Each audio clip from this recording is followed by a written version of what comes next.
मैत्रेय उवाच भगवानपि वैकुण्ठः साकं मघवता विभुः यज्ञैर्यज्ञपतिस्तुष्टो यज्ञभुक्तमभासत।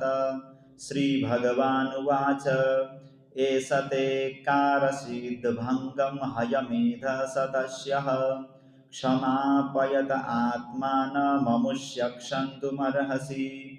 सुधियः साधवो लोके नरदेव नरोत्तमाः नाभिद्रुह्यन्ति भूतेभ्यो यर्हि नात्मा कलेवरम् पुरुषा यदि मुह्यन्ति त्वादृशा देवमायया श्रम एव परं जातो दीर्घया वृद्धसेवया। अतः कायमिमं विद्वान् विद्या कामकर्मभिः आरब्ध इति नैवास्मिन् प्रतिबुद्धो नुसज्जते।